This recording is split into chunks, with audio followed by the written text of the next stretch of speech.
Okay, welcome back friends in unit number 3 constructor, destructor and inheritance. So in inheritance ये जो red colour किए हुए content है यहाँ तक हमने कंप्लीट किया. Virtual base class last session में डिस्कस किया. अभी एब्स्ट्रैक्ट क्लास. तो ये एब्स्ट्रैक्ट क्लास है क्या? This is very very important concept of C plus plus. Abstraction अगर इम्प्लीमेंट करना है तो बहुत अच्छे से हम इम्प्लीमेंट कर सकते हैं. कोई स्केलेटन बना के कोई एक आर्किटेक्चर हमको डिफाइन करना है कि ऐसा ही इम्प्लीमेंटेशन होना चाहिए. उसके लिए एब्स्ट्रैक्ट क्लास बहुत ही इंपॉर्टेंट है और ये इतना इजी नहीं है फ्रेंड्स. अभी तक हमने ये सारे इनहेरिटेंस जो इम्प्लीमेंट किए, राइट, ABCD क्लास बना दिया, first class, second class, third class, और एक को दूसरे में इनहेरिट करके मैंने आपको सब समझाने की कोशिश की और आप लोग अच्छे से समझ भी पाए कि एक क्लास में से दूसरे क्लास में आता है एंड ऑल दैट एवरीथिंग. ये सब कुछ क्या हो रहा है वो आप समझ सकते हो इजीली. कोई एक क्लास को पब्लिकली कहीं पर इनहेरिट करते या प्राइवेट या प्रोटेक्टेड मोड में इनहेरिट करते हैं तो कौन सी चीज कहाँ पर जाती है वो भी हमने डिस्कस किया.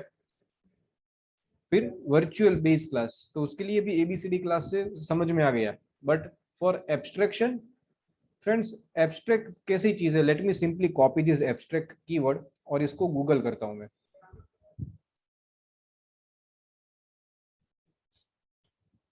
किसी को मालूम है दोस्तों एब्स्ट्रैक्ट क्या है? ऐसा कोई किसी को कोई आंसर दे सकते हैं? What is abstract? See friends, यहाँ पर लिखा हुआ है an abstract is a brief summary of research article. हाँ, तो ये तो ठीक है, रिसर्च आर्टिकल की कोई ब्रीफ डिस्क्रिप्शन हो सकता है, उसको एब्स्ट्रैक्ट बोल सकते हैं. यहाँ पर क्या लिखा हुआ है? एग्जिस्टिंग इन थ्रू आउट और an idea but not having a physical और कॉन्क्रीट एग्जिस्टेंस. तो ये बहुत ही मीनिंगफुल आंसर है और इसका ही इस्तेमाल करके हम इम्प्लीमेंटेशन करने वाले एब्स्ट्रैक्ट क्लास का. फिर भी ये समझ में आए, इजीली समझ में आए, ऐसी बातें नहीं है. चलो एब्स्ट्रैक्ट छोड़ दो, abstract class in C plus plus अगर ऐसा भी लिख के हम गूगल के अंदर सर्च करते हैं हमको बहुत सारी लिंक्स मिलेगी दोस्तों. और कोई सी भी एक ओपन करके अगर उसके अंदर जाके देखेंगे हम, see an interface describes the behavior or capabilities of C++ class without commuting practical implementation of that class. The C++ interface are implemented using abstract class. Last point पढ़ते हैं. A class made abstract by declaring at least one of the function pure virtual function. तो दोस्तों ये इतना easy नहीं है. ये जो पॉइंट्स है वो क्या बोल रहा है कि एब्स्ट्रैक्ट क्लास जो है उसका क्या यूज होगा कि उसके कोई हम ऑब्जेक्ट नहीं बनेंगे. अगर क्लास बनाते हैं हम तो क्लास का ऑब्जेक्ट बनाते हैं और फिर उसके अंदर गेट डेटा, पुट डेटा, कोई एक फंक्शन दूसरा फंक्शन, ऐसा हम खेलते रहते हैं. लेकिन ये ऐसा क्लास होगा कि जिसका हम कोई ऑब्जेक्ट नहीं बनाएंगे, उसको हम प्रिपेयर करेंगे जस्ट फॉर इनहेरिटेंस पर्पस. फिर उसके अंदर virtual function, pure virtual function, तो बहुत सारी टेक्निकलिटी है जो अगर आप गूगलिंग करते हैं तो इस तरह से आपको कुछ इंफॉर्मेशन मिलती है. तो it is very very difficult to understand this concept. ये कंसेप्ट को समझना आपके लिए थोड़ा मुश्किल हो सकता है. ये देखिए यहाँ पर और कुछ एग्जांपल्स है. हमने ABCD क्लास या फिर फर्स्ट क्लास, सेकंड क्लास जैसे एग्जांपल्स लिए इनहेरिटेंस के लिए, वैसे ही कुछ आलतू फालतू एग्जांपल्स के जरिए virtual function, pure virtual function और एब्स्ट्रैक्ट क्लास क्या है वो समझाया हुआ है. लेकिन ये इतना इजी नहीं है. See this base class, derived class, यहाँ पर इसको एब्स्ट्रैक्ट बना दिया. तो ठीक है, ये एब्स्ट्रैक्ट क्लास इंप्लीमेंट तो होता है, मैं भी इसके जरिए आपको समझा सकता हूँ, लेकिन it is very very difficult to digest. गले नहीं उतरेगा आपको कि ये क्या हो रहा है. तो दोस्तों हम क्या करेंगे, कोई एक अच्छा वाला एग्जाम्पल जो है उसको डिस्कस करेंगे, फिर आप आके यहाँ पर ये सारी चीजें पढ़ेंगे तो आप इजीली समझ पाएंगे कि एब्स्ट्रैक्ट क्लास क्या है. Let me close the browser. Yes, I do not have any theory.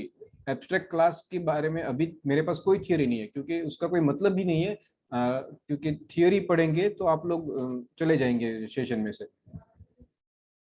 तो चलो हम आज के सेशन के अंदर एब्स्ट्रैक्ट क्लास क्या है वो डिस्कस नहीं करने वाले दोस्तों. लेकिन एब्स्ट्रैक्ट क्लास इंप्लीमेंट करना है. वर्चुअल फंक्शन क्या है, प्योर वर्चुअल फंक्शन क्या है जिसके जरिए हम एब्स्ट्रैक्ट क्लास अचीव कर पाएंगे. तो इन सारी चीजों के साथ काम करने के लिए हमको इनहेरिटेंस आना चाहिए, तो वो तो हमको आता है. लेकिन ये नॉर्मल ABCD क्लास से इनहेरिटेंस तो सीख लेंगे, लेकिन फिर एब्स्ट्रैक्ट क्लास का एग्जाम्पल देखने के लिए जाएंगे तो समझ में नहीं आएगा इतना सारा. तो आज के सेशन के अंदर हम एक बेसिक एग्जाम्पल जो है जिसका यूज करके हम ये सब कुछ चीजें अचीव करने की कोशिश करेंगे उसको डिस्कस करते हैं. और नेक्स्ट सेशन के अंदर एक स्टेप आगे बढ़ेंगे। चलो let me directly jump to the example. See friends, ये एक इनहेरिटेंस 6 नंबर का एक प्रोग्राम है। इसके अंदर full time employee, part contract employee और फिर वॉइड मेन के अंदर कुछ चीजें हैं। तो इसको समझते हैं और आज के सेशन में अंदर इसको समझ के कुछ मैं आपको सेल्फ स्टडी टास्क दूंगा जो नेक्स्ट सेशन के अंदर आप करके आओ, और फिर हम आगे चल के इसके अंदर abstraction, virtual function, pure virtual function, ये सारी चीजें इंप्लीमेंट करेंगे। तो दोस्तों अभी तक, are you with me friends? Yes, sir. I want your highest attention in this session. आपका मैक्सिमम अटेंडेंस जो है वो यहाँ पर ये सेशन के अंदर होना चाहिए, and not only in this session, आने वाले 2-3 और सेशन के अंदर, क्योंकि ये एब्स्ट्रैक्शन जो है, एब्स्ट्रैक्ट क्लास, ये बहुत ही इंपॉर्टेंट कंसेप्ट है सी प्लस प्लस का। Currently you are in BCA SEM3, अभी आपको 1.5 साल और पढ़ना है, और बहुत सारे स्टूडेंट्स मास्टर्स के लिए भी जा सकते हैं। तो लेकिन ग्रेजुएट, पोस्ट ग्रेजुएट कुछ भी कंप्लीट करने के बाद आप कहीं पर जाएंगे दोस्तों इंटरव्यू के लिए, तो इट इज मोस्ट लाइकली कि इंटरव्यूअर आपको एब्स्ट्रैक्ट क्लास का क्वेश्चन पूछे।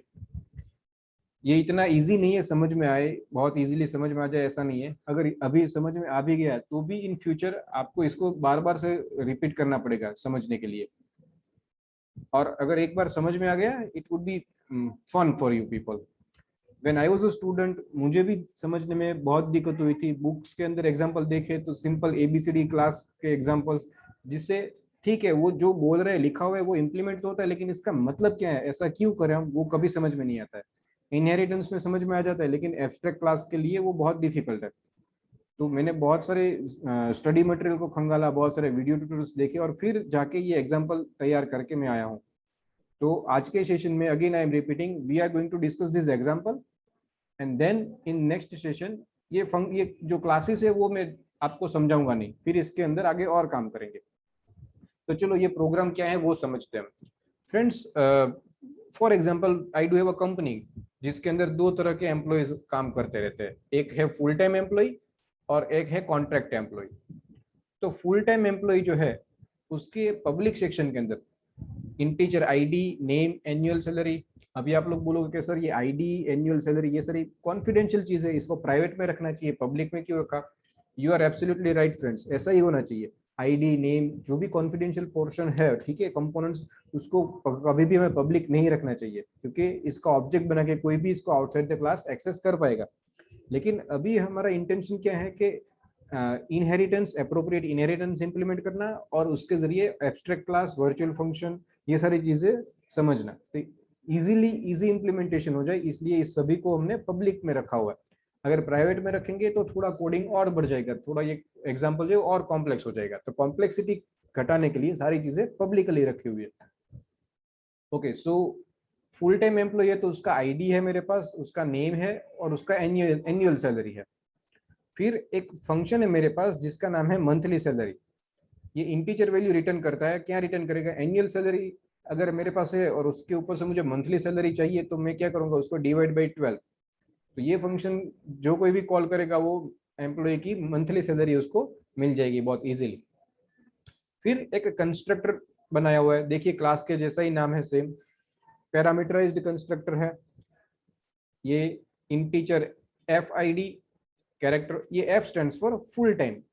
तो जो एम्प्लॉय उसका आईडी है, उसका नेम और उसकी एनुअल सैलरी, और फिर अप्रोप्रिएट वेरिएबल के अंदर वो वैल्यूज हम कॉपी कर देते हैं। मतलब जब भी कोई ये ऑब्जेक्ट को बनाएगा, क्रिएट करेगा और इनिशियलाइज करेगा, तो अप्रोप्रिएट वैल्यूज वो उसके अंदर स्टोर हो जाएगी, इनिशियलाइजेशन हो जाएगा।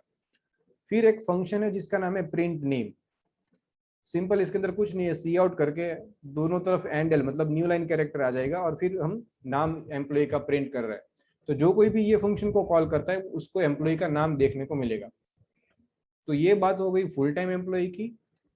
अभी कॉन्ट्रैक्ट एम्प्लॉय।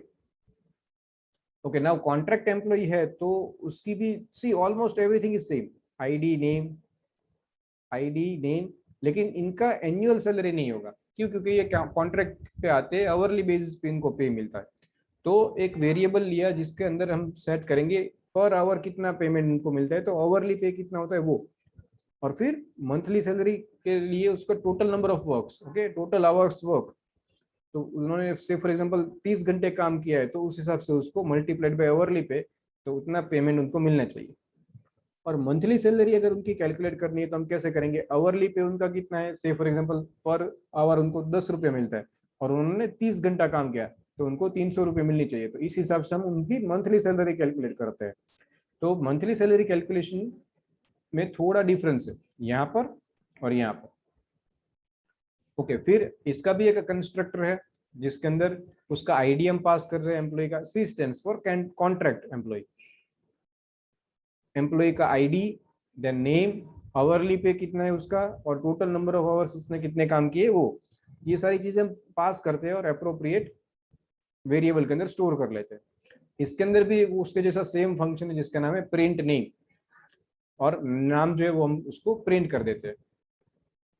ओके, तो मेरी कंपनी में दो तरह के एम्प्लॉय काम करते हैं, फुल टाइम और कॉन्ट्रैक्ट एम्प्लॉय, और दोनों का मस्त एक क्लास इंप्लीमेंटेशन है। अभी वॉइड मेन में जाके सिंपली हम क्या करते हैं, see this full time employee class का एक ऑब्जेक्ट लिया हमने EMP1, उसके अंदर वैल्यू इनिशियलाइज की ID1 नाम राम, और salary annual salary per year उनको 30,000 30,000 रुपये सैलरी है। फिर EMP1 डॉट प्रिंट नेम, मतलब एम्प्लॉय 1 जो है उसका नाम प्रिंट करवाया हमने, और सी आउट करके हमने एम्प्लॉय 1 का मंथली सैलरी जो है वो भी प्रिंट करवाया। तो ये फंक्शन जो है मंथली सैलरी, ये क्या रिटर्न करेगा,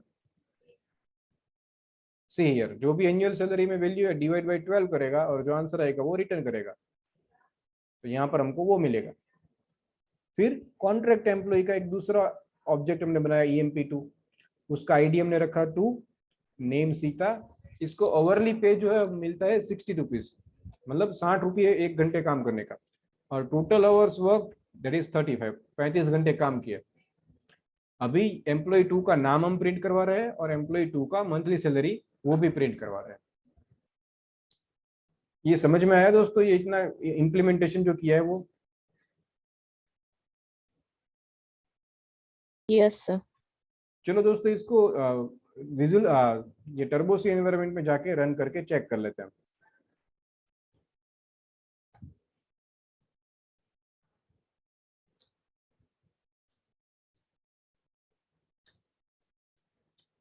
इनहेरिटेंस प्रोग्राम नंबर 6, जो भी हमने डिस्कस किया वो पूरा यहाँ पर है।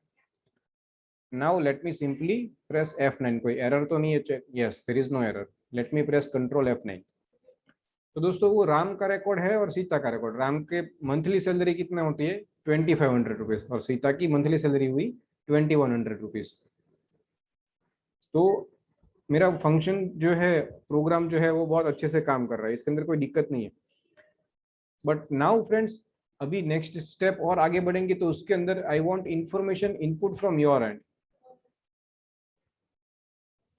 आप में से कोई मुझे ये बताएगा कि इसके अंदर दिक्कत क्या है? थ्रू आउट C++ सिलेबस हम ऐसा डिस्कस करते रहेंगे, C++ या फिर ऑब्जेक्ट ओरिएंटेड के जरिए हम क्या कर सकते हैं, we can reduce the redundancy. एक ही जैसा कोड बार बार लिखने की जरूरत ना पड़े, कॉमन कोड को हम रीयूज कर पाएंगे, ऐसी बहुत सारी बात है। कि इसमें रिडंडेंसी डुप्लीकेशन आपको दिख रहा है कहीं पर?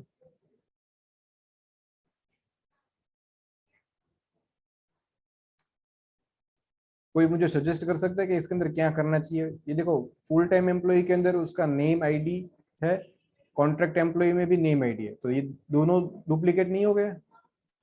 यस सर, हो गए। तो दोस्तों यही आपका काम है। आपको क्या करना है, चलो मैं आपको समझाता हूँ। Let me copy all this code, नए पेज के अंदर जाके लेट मी पेस्ट इट। इसको थोड़ा छोटा कर देते हैं। मुझे क्या करना है, I want to create one class say base employee,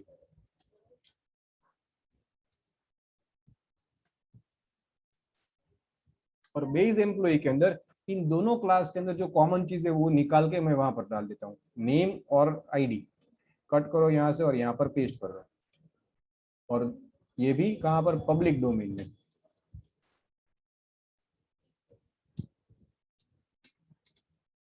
और फिर क्या करेंगे, हम बेस एम्प्लॉय क्लास को यहाँ पर इनहेरिट कर देंगे पब्लिकली। और इसको यहाँ पर भी इनहेरिट करते हैं हम।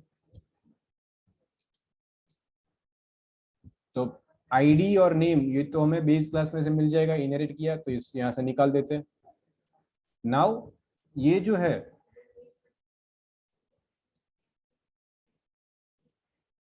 ये जो चीज है दोस्तों, आवरली पे एंड टोटल वर्क फिर एनुअल सैलरी, ये एक्सक्लूसिव है, ये कॉमन नहीं है, तो ये इसके अंदर रखना पड़ेगा हमको। फिर ये एक मेथड है प्रिंट नेम, तो ये भी कॉमन है दोनों में, सिर्फ नाम प्रिंट करना है, तो इसको भी हम जाके यहाँ पर रख सकते हैं। इसमें से भी ये निकाल लेते हैं। तो अब देखिए दोस्तों, हमने क्या अचीव किया, बहुत सारा डुप्लीकेट कोड था वो निकल गया, ये एक जगह पर आ गया। अभी और इसके अंदर हम क्या कर सकते हैं, can we move this monthly salary to the base employee class. Monthly salary का इंप्लीमेंटेशन दोनों का अलग अलग है। फिर भी अगर इसको यहाँ पर मूव करना है तो दोस्तों ये सेशन में यहाँ तक रखता हूँ, यहाँ पर मैं एंड करता हूँ। नेक्स्ट सेशन में हम जब आएंगे तब यहाँ से आगे बढ़ेंगे।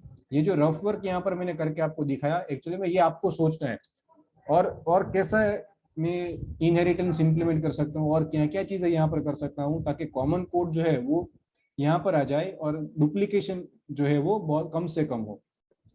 जैसे जैसे हम वो अचीव करेंगे, एक्चुअली में वो नई नई चीजें सीखेंगे। ऐसा करते करते हम यहाँ पर हम सीखेंगे वर्चुअल फंक्शन क्या होता है, प्योर वर्चुअल फंक्शन क्या होता है, और फिर उसके बेस पे हम सीख पाएंगे एब्स्ट्रैक्ट क्लास क्या होता है दोस्तों। Am I clear friends with this example? Yes. चलो तो आज का सेशन हम यहीं तक रखते हैं। Thank you very much friends.